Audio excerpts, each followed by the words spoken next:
Bonjour, je vais vous expliquer les raisons qui m'ont conduit à écrire le livre « Les lettres de mon jardin ».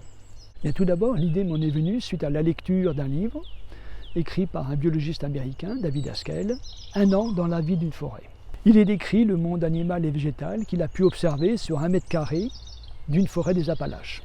Alors l'idée m'a séduit et j'ai voulu en faire autant, mais en prenant comme unité de lieu non pas 1 mètre carré, mais l'ensemble de mon jardin. Je suis un jardinier amateur, passionné de nature depuis ma plus tendre enfance et j'ai toujours aimé faire partager cette passion.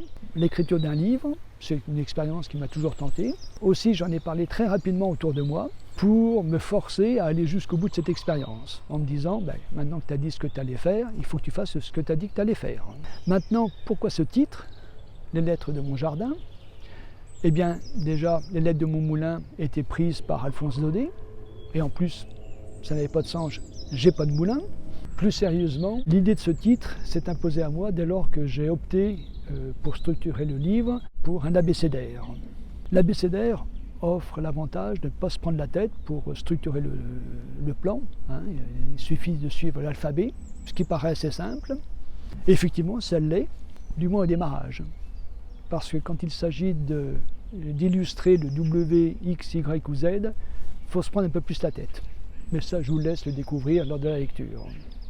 Alors l'abécédaire m'a aussi permis de m'adonner à une seconde passion, qui est la photographie animalière, car j'ai illustré chacune des lettres par des photos prises en grande majorité dans le jardin. Et l'abécédaire m'a aussi permis d'associer mon fils, Niels, à la réalisation de ce livre, dans la mesure où Niels a conçu l'ensemble des lettrines que vous trouverez en tête de chapitre. Alors de quoi je parle dans Les lettres de mon jardin? Eh bien c'est une chronique du monde vivant tel que je l'ai observé.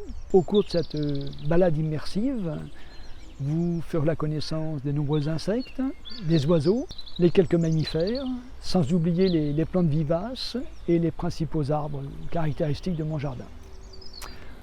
Voilà, il ne me reste plus qu'à vous souhaiter une bonne lecture et une belle balade. Bye bye.